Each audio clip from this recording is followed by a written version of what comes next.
Unasemaje? Kwema lakini? Namshukuru Mungu, kwema sana. Siku ya pili kikosi kinaendelea na mazoezi, lakini pia ni mazoezi ya mwisho kuelekea mchezo hapo kesho na kwenda kukutana na Nsingizini. Tuambie mpaka sasa kikosi kina hali gani, lakini pia maandalizi yanaendeleaje? Tunamshukuru Mwenyezi Mungu. Siku ya tatu Eswatini, siku ya pili mazoezini na siku ya mwisho kuelekea katika mchezo wetu wa kesho dhidi ya Nsingizini Hotspur. Namshukuru Mwenyezi Mungu, leo hali ya hewa ni nzuri kabisa. Tangu tumeamka asubuhi mpaka tumekuja kwenye uwanja wa mazoezi majira ya saa 9 kwa saa za hapa, sawa na saa 10 kwa saa za nyumbani Tanzania, ambao ndio utakuwa muda wa mchezo wetu. Hali ya hewa ni nzuri kweli kweli. Tunaomba Mungu kesho tena hali iwe hivi ili wachezaji wetu waweze kujiagalula. Tumefanya mazoezi yetu ya mwisho hapa katika uwanja wa Samuholo na kila kitu kimekwenda vizuri. Jambo la kumshukuru Mwenyezi Mungu, hakuna hata mchezaji mmoja ambaye amepata hitilafu ya kiafya. Hii ni kusema ya kwamba wachezaji wetu wote 22 watakuwa sehemu ya mchezo kesho. Ni jukumu tu la Mwalimu Pantev kuangalia nani anamtumia katika mchezo huo na kuangalia nani anafaa kimbinu kuelekea katika mchezo huo. Nilikuwa nikipita kwenye peji za Nsingizini, naona na wao mashabiki wanao wana Simba, pengine mpaka sasa semaji, una taarifa zozote wa wana Simba kujoin katika eneo hili? Tunao mashabiki wachache wa Tanzania wanaoishi hapa Eswatini, lakini tunao wengine ambao wanakuja kutoka mataifa mbalimbali ambayo yameizunguka hii Afrika Kusini, yameizunguka hii Eswatini. Kuna mashabiki kutoka Afrika Kusini, ni wengi zaidi wanakuja. Kuna mashabiki kutoka Msumbiji kwa sababu hii nchi imepakana na Msumbiji, lakini kuna mashabiki kutoka Botswana, Namibia. Wote hao wanakuja kwa ajili ya kuiunga mkono Simba yao. Wanaweza wasiwe wengi kama mashabiki wa Nsingizini ama mashabiki wa Eswatini, lakini tunaamini hao wachache watakao kuwepo wataweza kuipa nguvu timu yetu ya Simba Sports. Na mechi hii ni kubwa sana kwa hapa Eswatini. Ina umaarufu mkubwa, ina popularity kubwa, ina mhemko mkubwa.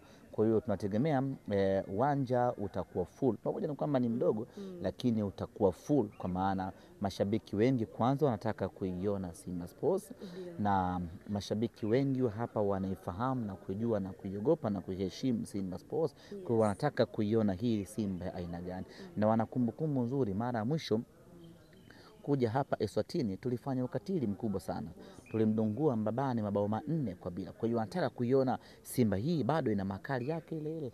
Lakini kwa ripoti ambayo nimezipata, timu ya Nsingizini ni timu ambayo inakuja kwa kasi kubwa hapa Eswatini. Walikuwa na Mbabane Swallows, sasa hizi imeibuka yenyewe Eswatini, Nsingizini. Kwa hiyo imeteka attention za watu. Kwa hiyo ni mechi kubwa, ni kubwa sana ambayo tunaamini itapata watu wengi kweli kweli siku ya kesho. Kocha anazungumza nini anapoelekea kwenye mchezo wake wa kwanza akiwepo Simba Sports Club hapo kesho?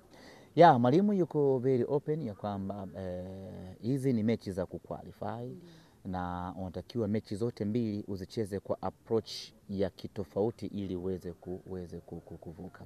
Amepata wiki 2 za kukaa na vijana wake, zimemsaidia kwa namna moja ama nyingine kuwaambia wachezaji anataka falsafa gani, kuwaambia wachezaji anataka mpira gani, kuwabadilisha wachezaji kwenda kwenye mtindo na mfumo anaotaka yeye. Japo haiwezi kubadilika kwa 100%, lakini tayari imeshaanza kuonesha dira ya kuelekea kule ambako yeye anakotaka. Na hiki ni kipimo chake cha kwanza ambacho tunaamini kitampa majibu mazuri ya kwamba amefanikiwa kwa kiwango gani kuelekea kwenye Simba anayotaka yeye. Unapomtazama mpinzani kama Nsingizini, unapata picha gani hasa kwenye michuano ya klabu bingwa msimu huu? Unajua kwenye kila mwaka lazima kuna timu inakuaga ya surprise. Mwaka jana kwenye kombe la shirikisho tulikuwa na Stellenbosch. Mwaka huu huwezi kujua atakuwa nani. Kwa hiyo ukiangalia Nsingizini ni timu inayokuwa. inakuwa kwenye ubora, inakuwa kwenye kiuchumi, timu ambayo inakuja juu kila siku. Kwa hiyo anataka kuandika historia yake, anataka kuandika heshima yake, anataka kuanzia hapa kuelekea kwenye kuliteka soko la Afrika. Kwa hiyo namtazama kama mpinzani. Unajua ni bora ukacheza na mtu ambaye tayari ana mafanikio kuliko kucheza na mtu ambaye anataka mafanikio. Anakuwa ni mbogo, anakuwa ni mkali, anakuwa analazimisha kupata mafanikio. Pengine uchu ni upi wa wanasimba msimu huu, malengo hasa kwenye michuano hii? Msimu uliopita ilikuwa ni lobo. Klabu bingwa amerejea tena, lakini msimu uliopita umefika hadi fainali ya kombe la shirikisho. Coach, can I have your time please? Okay. Kwanza turudi group stage. Hilo ni jambo la msingi sana, group stage ya ligi ya mabingwa.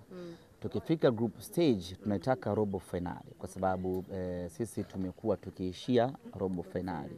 Tukifika robo finali tuianze kuitafuta nusu finali, kwa sababu ndio hatua ambayo hatujafikia kwa muda mrefu. Kwa hiyo tumalizane na Nsingizini, tufanye tunachoweza kufanya na twende hatua ya makundi. Tumalizane kwenye hatua ya makundi, twende kwenye hatua ya robo na hatimaye. Kwa hiyo malengo yetu msimu huu ni nusu finali ya ligi ya mabingwa Afrika. Nimeona wanasimba tayari wamejitokeza, mashabiki hapa, neno moja, lakini pia na wale ambao bado hawajafika. Mashabiki wa Simba wa hapa Eswatini waje kwa wingi. Wenyewe waje tu, jukumu la kuingia uwanjani watu wache sisi viongozi wao. Waje wanapoweza kuja kwa wingi wao, kwa sababu tunawahitaji sana na wameimisi Simba kwa muda mrefu, almost miaka 6 hawajaiona Simba ikija hapa Eswatini. Kwa hiyo waje waishangilie timu yao, twende tuipeleke Simba yetu makundi.